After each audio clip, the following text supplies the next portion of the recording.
So we know that we're the only thing between you and the refreshments, and so we'll try and speed through this, but thanks for bearing with us. I know we're running a little late. This has been a really interesting afternoon. I'm grateful to all of our speakers. And the point of this segment is to take a look at who's paying for all this stuff. We've seen some great technology being demonstrated, but obviously that takes capital. And the question is whether, the question I'm going to put to these two guys is whether the traditional venture world here in Silicon Valley is awake to these opportunities. And it won't surprise you to kind of know that I picked these two guys because they are awake. And they may not be the only ones. Relatively awake, right. But probably more awake than me at this point in the day. I'd like to basically ask each of you to talk about how you got interested in robots and to what extent your current portfolio and your future portfolio will reflect your interest in robotics. So Steve Jurvetson from Draper Fisher Jurvetson, can you start out by talking a little bit about how many robotics deals you've done and whether you think it's going to be an increasing part of your portfolio in the future? Sure. We have a couple pretty squarely in the category, and then others that benefit from robots quite a bit. So you heard from Rodney Brooks this morning. This is one of our flagship robotic investments, of course, with Rethink, and bringing humanoid robots into the workplace, which I think will be a pretty big trend here this year and into next year, and onward.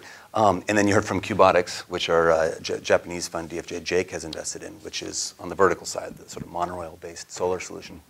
And I think we will increasingly look at the category more. And I guess as I look back over the last 20 years or so, it's always been a category I would have wanted to invest in.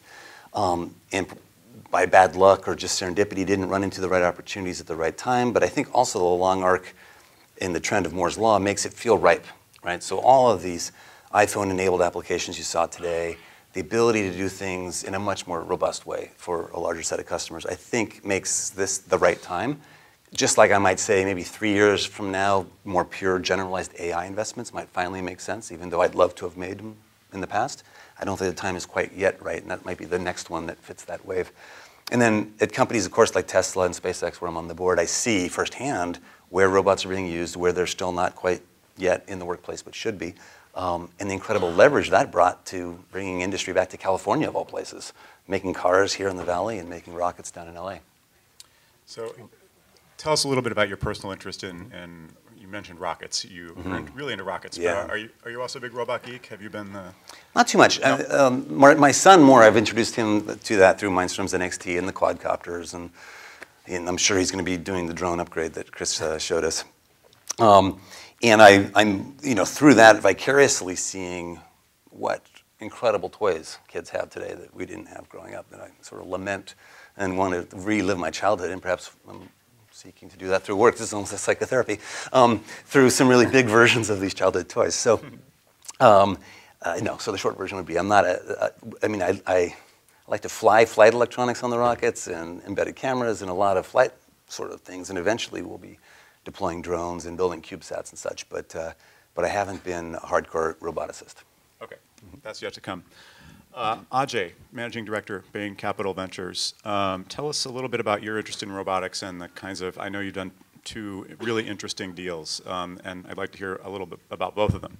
Great. Well, as I was thinking about this event, ironically, I was in Orlando last week with my kids at Harry Potter World. I don't know if anyone here has been to Harry Potter World, but the ride, the Forbidden Journey, is all run using industrial robots. So it's literally one of those large industrial robot arms, and the seat, the bench that you're sitting on is basically the end of that arm, and that arm essentially moves you in all different ways, and certainly not for the faint of heart. But it's interesting to see robots now penetrate more and more different kinds of applications.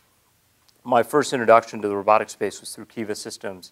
We invested in the first institutional round of Kiva back in 2004. And at the time, Mick had essentially a prototype working of one robot and one shelf. And the application was for material handling in an e-commerce environment. So how do you, in a more cost-effective way, leverage robotic technology in order to make the whole pick-pack process much more streamlined. And Mick's insight, I think, with Kiva, and Kiva last year sold to Amazon, and I think his insight was really threefold. Number one, he basically said, I can't eliminate the human. The notion of picking objects of different shapes and sizes, that's a really hard problem. That's a 10-year problem, an R&D problem. I can't solve that. So let me use robots where they can be most effectively used. The second insight, I think, that's interesting, I haven't heard this talked about today, but I think it's a really interesting way to think about robotics, is he really thought about the robots as a system. It wasn't about one robot doing one thing. The power of Kiva was this idea that it was an infinitely scalable fleet of robots that worked in a system. And the system is what made Kiva powerful, not the individual robot. And then finally, I think the third piece is to think about why was Kiva so successful, $775 million outcome with $30 million of invested capital, is that Mick really looked at the software side of the stack, which was how do I use off-the-shelf hardware on the robotics side, but then create the system and layer on software. And that led to a couple things, obviously capital efficiency, but also high gross margins for the Kiva system. So that was our first introduction to the robotics space. More recently, one of my colleagues has made an investment in Pittsburgh using some technology out of Carnegie Mellon, where they're using robotic technology in a range of baby products. The company's called 4Moms. Their first product is a stroller that folds at a touch of a button and then expands at a touch of a button. So for anyone who's going down the jetway of a plane and got all your luggage and your kids and everything else, you just hit one button, it collapses, hit another button, it expands. And they have a range of products from car seats to cribs and so forth. And again, the underlying technology is all fundamentally robotic technology. You just have to remember to take the baby out first. You have to take the baby out first, exactly. Okay. That's right. Yep.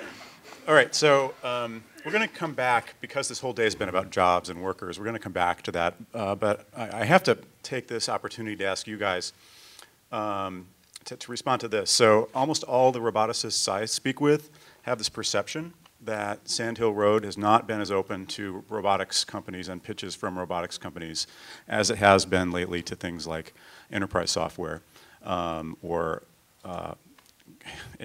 mobile games or what have you, social, right, social media. Is that a fair assessment, or is it a bum rap? And if it's true, why? And is it changing? Yeah, I think it's fair. Okay, it's fair. Yeah. So why? Yeah. Why has venture been Well, I think so there's cautious? sort of the bright, shiny object of whatever is the latest fad du jour, be it .com boom or enterprise software, which was completely dead as a doornail 3 years ago, now is all the rage. There are ways that, it's kind of like a sugar snack. There's ways to make little pop pieces of money and feel like you're improving the world, and there's other companies of substance that really do change the world over time. And those usually take a little bit more time, they take a bit more engagement, and it's not something that is easy, right? So often the easy path is to follow the herd. And so I think you find a lot of herd mentality in traditional venture capital. That being said, there are plenty of exceptions, right? And we're by no means the only exceptions. There's scores of venture firms who would happily invest in what I call hard tech, robotics, and real technology, and things that are different, that are unique, that aren't a repeat of something that was proven to work. And I think in the past, though, there have been some good reasons to keep a distance from robotics. For the same reason you should have kept a distance from cars and rockets and most of energy clean tech, and most of the things we've invested in the past. And that was that they were capital-intensive industrial businesses in markets that the investors don't understand.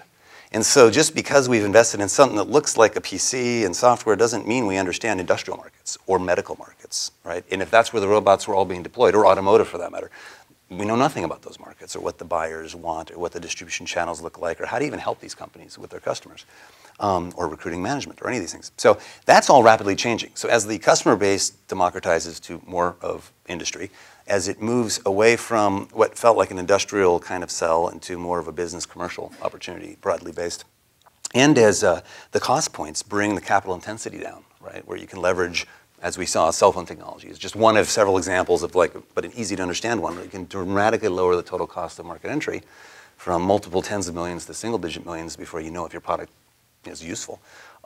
that democratizes access to investors as well. So they can think of it as a software play with a little bit of hardware on the side versus a hardware play that they institutionally avoid. Because there's some rules of thumb venture capitalists have, like avoid hardware, avoid capital-intensive projects, avoid consumer hardware especially. That's just been a death trap for investors. Avoid industrial, avoid automotive. Well, all this intersects with robots. They're kind of at the heart of everything bad in venture investing. And the internet was the same way. Shrink-wrap software for consumers and media. Both were death pits for investment. But the internet was different. And so only people who could break from those prior frameworks could see that this is a completely different opportunity. Okay, Ajay, do you also plead guilty or on behalf of your industry, and do you wish to change your plea? Well, you know, the ironic thing about Kiva Systems is, you know, Mick, the founder, was based out in Silicon Valley. He went up and down Sand Hill Road, and he couldn't raise money. So he got a bit of angel money. He regrouped with some of his buddies from MIT, and he moved the company to Boston. Now, at the time I was living in Boston, I was working in our Boston office at Bain Capital Ventures, and that's how I met Mick originally, you know, because he was not able to raise money out here. And what I think you've seen in Boston now is, you know, a whole ecosystem develop around robotics, you know, with Rethink Robotics, Harvest Automation, a number of other startups. So I think iRobot. iRobot, certainly, Right. Yes. You know, the sort of grandfather of them all in Boston. And so I think what you see, just like you see here in the Valley with Google and Facebook, is success begets success. And when you have a set of successful companies starting with iRobot, and then you know, further generations, those employees, those engineers, that talent gets sucked into that particular geography. And I think that's been you know, one of the challenges here in Silicon Valley. Now, I think everything that Steve said is exactly right. As you know, the cost of hardware has come down dramatically, as a lot of innovation in robotics has now become total commodity and off the shelf. As you have things like the iPhone as low-cost compute devices to control things, cloud computing, I think that's going to unleash, you know, a new wave, and a wave that I think Silicon Valley will, you know, venture capitalists will be able to get their arms around. Steve, do you also feel like Silicon Valley is starting to catch up with the Boston ecosystem when it comes to understanding robotics? Well, yeah, I think there are pools of talent that vary over time, and as something becomes more like software, it lends itself a little bit more to a Silicon Valley-like feel, but also more to a global feel, right? It becomes less localized in terms of where your pool of talent is. Certainly some of the reactive control algorithms and stuff are pretty unique to the industry, but if you're going to build on like some open source stacks and you start to feel like, you know, the long arc of this, I think, is that much of everything becomes dematerialized, whether it's the cell phone to, you know, this just a black screen, and everything is a software or service deployed on that sort of invisible piece of hardware, and it's no longer the point of differentiation, at least not from a physical interface. The same with a lot of products, be it cars or what have you. When it moves from traditional bases of competition to one of software and services, it gives, first, the good news, opportunity for new entrants, you know, in general, and then also those with more of a software mentality to how you would solve these problems. So maybe by analogy, I'd say if you tried to think what are the most innovative companies in the automotive industry today, and, you know, name two. And in this audience, if I prompted with my answer, you might nod, which I think it's Tesla and Google. And then, like, I can't even think who number 3 would be, right? It's like there's like such a gulf. And of course, they're here. But not surprisingly, it takes that kind of approach to dematerialize the concept of a car into something that's entirely different. Mm-hmm. Mm-hmm. Okay, so my point is just I think robotics might follow that trend. Would be, you know, a little bit more, you know, all over the place, not in any particular either industrial customer base of historical startups, now big companies, or customers in terms of locale. okay. I want to ask you both what kinds of business models make sense to venture investors when robotics companies come calling. Earlier in the day, I'm not sure if either of you were here at this point, but Rich Mahoney from the robotics division here at SRI mentioned that it was long sort of a part of the standard pitch for a robotics company to be able to say, if you buy our robot, it's going to replace 5 workers. And so that, like, how many FTEs can you replace was an important kind of part of the pitch. Certainly on an assembly line, you know, you want to be able to say, because we spent $1 million on that robot, we now no longer need 50 auto workers. So when people, are the pitches that are compelling to you about replacing people, or are there other kinds of value that you think robotics companies can and are bringing into the world? Yeah, I think that, certainly the cost reduction piece is always going to be there. I think it's the least interesting, frankly. And, in our Kiva experience, the part that we got wrong in our initial thesis is we thought that most customers would buy Kiva because of the cost reduction. You could take out 2/3 of the labor cost, the pick and pack labor cost in a distribution center. And it turns out that the customers that bought Kiva bought it for revenue acceleration. Their e-commerce businesses were growing. They couldn't hire workers fast enough. And so it was really a way to turbocharge and accelerate their operations, particularly given some peak demand issues in the holiday timeframe. And so I think, as you think about ways that robotics can either, accelerate revenue, robotics can collect information that before wasn't humanly, you weren't able to humanly collect. I think some of the agriculture examples, some of the mapping examples that have been talked about. I think the iRobot application of the bomb piece of it. I mean, how do you put a value on that? I mean, it's absolutely priceless. So I think there are going to be sets of applications where you can either unlock revenue, you can create a data asset, you can do things that humans can't, could not do. I think those are far more interesting than simply FTE replacement, personally. Yeah, I'm trying to think why.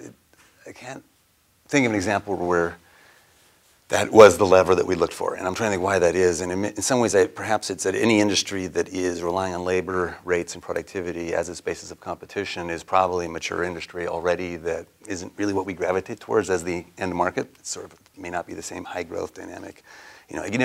Investing in software companies, these questions just don't come up, right?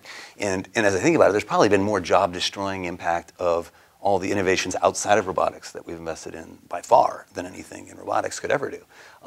Ironically, the robotics-related companies seem to have more employees in their company and at their customers than the average, by far, in a venture portfolio. Here's a random example, like in the case of SpaceX, the ground operation, so nothing to do with robots, just how many people does it take to launch a rocket at Cape Canaveral, right? And the space shuttle took 6,000 people. For SpaceX, it takes 35. It's like, we generally want to invest in things that don't require people to pull it off, whatever it is. And software and automation in the IT sense is riddled throughout everything we do. And we don't even stop to question, oh my God, should we pull Excel out of the workplace? Because hey, that'd be more jobs if you had to manually tabulate stuff again. We just don't think that way.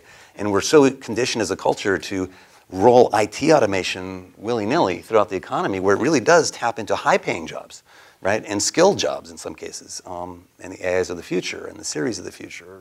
These are jobs people could be doing productively. Whereas in the long term, people won't manufacture things for a living, and they won't do agriculture for a living anywhere on the planet if you look far enough ahead. So those aren't the long-term jobs you really need to be thinking about preserving or enriching. And so, no, we try to look for companies that are doing something unlike any other that we've seen before, and that tends to gravitate us into places where they're creating growth opportunities, not substitutions. Mm-hmm. Okay. Chris Anderson was saying earlier that all of the stuff that used to be hard is now easy. And another thing he said was that that there's magic in your pocket. Yeah, exactly. The smartphone revolution. Robotics is the peace dividend of the smartphone wars, right?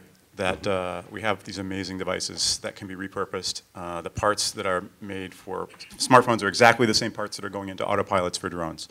So are you guys seeing more pitches from companies that are benefiting from those changes and who might be working on things that are maybe, you might not think of them as robots exactly, but they're sort of hybrids where the technology that goes into the mobile stuff is making more types of devices smart and mobile and interoperable? I mean, there's a revolution going on here. Are you seeing more pitches from companies taking advantage of that?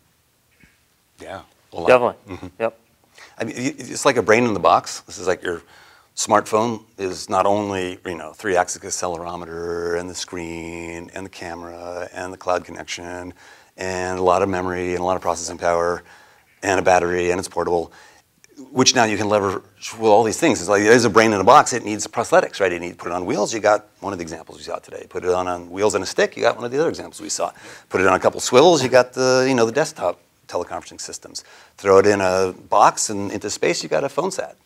It's been flown this month, actually in April, this month, from a UK company and also from NASA Ames.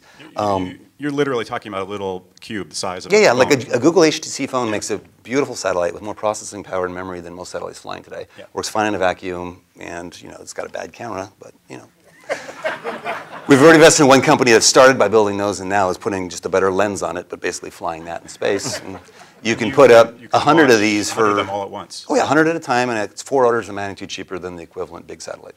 And 4 orders of What magnitude. things are they doing? Sensing? Yeah, images of the whole Earth every day. So every part of the entire Earth every day. They're launching in a few days. That's amazing. Yeah. You task one to go and take a picture of your house. You don't task it because there's so many. They're always pointing down, and they're photographing everything all the time. So there's no pointing. There's no ordering. Get eyes on Pakistan. It's like, well, no, I'm looking at everything. Right. I can look at every parking lot of every store every day and count cars. Or crop health. So, but that's just one example of taking the smarts of one of those things, throw it up into space, it becomes that. Or take it and, as we saw, the remote control for toys, like in the Parrot drone, right? It's not a robot, but my God, it's like I was marveling at this toy that is so rich, and the toy is inexpensive because it's the controller and the software that makes that toy such a magical thing. Yeah, so yesterday I saw 12 companies that leverage a phone or an iPad to be a robot. That's awesome. Ajay, are you seeing the same thing? Yeah, I mean, I think the reality is that number one, clearly compute power is free. Number two, a lot of these sensors that are in an iPhone or an Android phone a few years ago were massively expensive. They're now free, essentially. And so a lot of the component technology, the cost has been driven down so dramatically. And so that makes things that one time were cost prohibitive now actually within the realm of possibilities. And so I think you're going to just see, as Chris was saying earlier, I completely agree, you're going to see an explosion of applications, leveraging the fact that a lot of these hardware components now are cheap and easy. Just like you've seen with the consumer internet revolution over the last few years, that a lot of the components that were expensive and hard are now cheap and easy. When I was in enterprise software in the early 90s, it took 3 years to develop our first product. That same product could be developed now in 3 days. So that same trend is happening in the robotic space, and I think you'll see a similar explosion of opportunities over time as we continue down that curve. Okay, let's bring it all back to the beginning. The kind of thesis for the day, the proposition was that that because of persistent high unemployment, there's a perception that technology and automation, robotics specifically, may be making the recovery harder, maybe putting people out of jobs at exactly the time when we need to be putting people back to work, but that the education system, the workforce training systems aren't able to keep up at the moment with the pace of change, and that so I guess the big question is, what do we do about that in the short term? And is there a role for robotics companies to kind of figure out how to either build stuff that works better with the skill levels that people actually have, or do they need to maybe change their messaging about what it is they're actually building and how it could affect the economy? Because I think we're at this dangerous moment when people are kind of feeling unsettled and unhappy about the employment picture, and they're looking for scapegoats. And I think that to some extent the robotics industry is in the sights of people looking for scapegoats. So there's maybe a need to think about that if you're a roboticist and how to respond to that. So where do you guys sit with that, with those ideas? Well, I mean, I think, part of the job of any entrepreneur leading a company is to paint the vision. And I think the most successful robotics companies, as I mentioned earlier, aren't going to be about FTE replacement. It's going to be about unlocking some new capability that has never been before, has never before been possible. And I think in Kiva's case, we brought manufacturing jobs to Boston. We enabled American e-commerce companies to be successful. We enabled multi-channel retailers to continue to grow and survive. I mean, the typical multi-channel retailer who's seen roughly 0 to negative couple percent growth on their physical business. Most of these companies are seeing 20, 30, 40% growth in their e-commerce business. So Kiva was able to enable that. So I think what Mick and team did was really sell that story, paint that vision. They certainly got the governor of Massachusetts and folks like that involved as well. But I think the most successful companies out of this audience here are going to be ones that really unlock new capabilities that are going to allow the overall business ecosystem in this country to be more successful and therefore hire more people. So I think certainly it's a positive story, and I think it's up to the entrepreneurs to paint that vision externally. Yeah, I think there's both an interplay of both the complex political reality of the near term and the inevitable arc of history in the long term. And sometimes these stories are aligned and sometimes they point in different directions. So in the near term, I think it's important for any company and spokesperson in this industry to be thoughtful about ways in which we can augment and enhance life as we know it, right?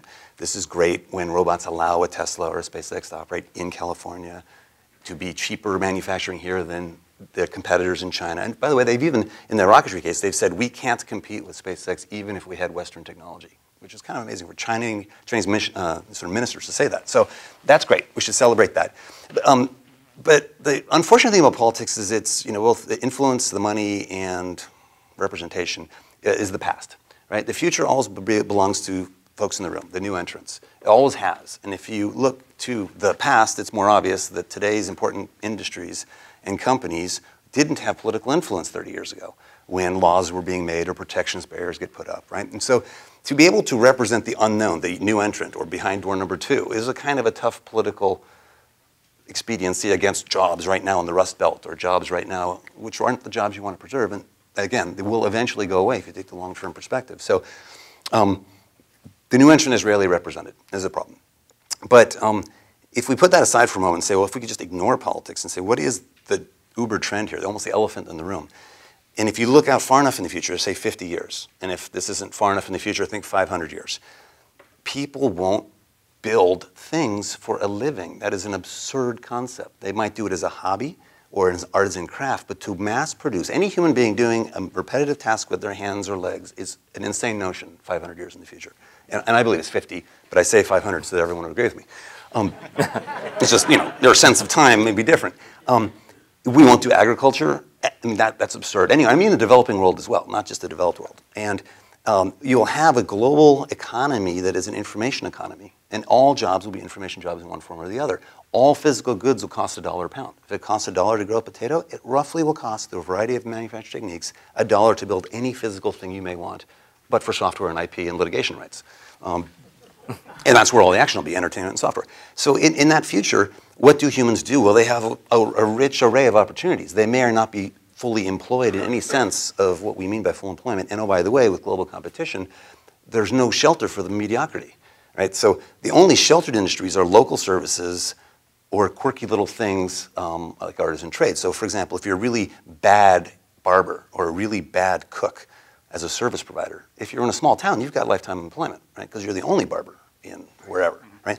And if you think about that globally, if you're a software programmer, you can't be a global, cloud-connected, tapping into some crowdsourced labor pool bad programmer and really expect to have the same opportunities. And so the good and the bad I see is that over the long arc, and robotics is just the precursor of the AI revolution and everything else that's going to totally restructure work, is that we will democratize jobs for all globally, and this will raise the pyramid for all, but it will and raise the bottom of the pyramid for all. But it will transform it into a conical spike of an incredible acceleration of a rich-poor gap that like we've never even begun to see. And that's going to challenge everything about society. And we're going to need a safety net for food, shelter, and clothing, and medical care that is like nearly free. How we get there through our political systems, I have no idea. But that future in a post-scarcity world of abundance is a really great place to be. But again, I don't know how you do the transition. And so then what you'll see, if you think about that arc, and then you think about the microcosm battles in politics today, like where there was a robot going to take this job here, it's like, that is just like, a refraction of the major Uber trend throughout an information economy, which is inevitable. And policy making won't change that. It's just how will we adapt to defining a path for capitalism through this. But the investments that get made like right now, or over the next 5 years, actually will have a huge impact, right? Because the stuff that gets built now will have a compounding effect 10 years from now, 50 years from now. So, yeah, in the 500-year future, I absolutely agree with you. It does seem like pretty important, though, to figure out what to do in the next 5 years. Right. Well, I think that things will get invented no matter what. Yeah. I think policy-wise and in terms of the human dialogue, figuring out something like healthcare reform, the urgency of that looms large in my mind, even though it's not the topic today. It's like, as I think about jobs, what does it mean to have a future of work in the future? My thought is that's the crisis that needs solving, because education online is getting solved. People are routing around the existing systems, and you can at least see the prototype of a solution. In healthcare, because of the rarefied practitioners of the trade, not on the diagnostic side, but on the therapeutic side, I'm not sure I'm seeing it coming as quickly. The telepresence robots and surgical robots will help, but that's not going to come fast enough, I don't think, to solve the healthcare problem. And it's not really the biggest part of the problem. Right, right. Okay, so there will still be, hopefully, people making things, but more for fun. Well, yeah. There'll be people We'd like to herding work with our sheep, hands. but because they like sheep. Well, we all do. All right. Come on. We just won't eat them. I mean, we're not going to grow meat. That's silly, too. I mean, and that'll be another debate. But 500 years from now, you would eat meat. You would love to eat meat, healthy meat, but it won't come from animals that you've killed. Yes. Food and technology, another big economy focus. Exactly. And we'll be having an event on that at some point, believe me. All right, guys, I really appreciate it. And speaking of food, there's plenty of it. From cows. Yeah, Right. Yes. Absolutely. And I want to thank Ajay and Steve, and I want to thank SRI and all of our speakers today, and especially you guys, the audience, for being so patient and such a great audience. Thank you.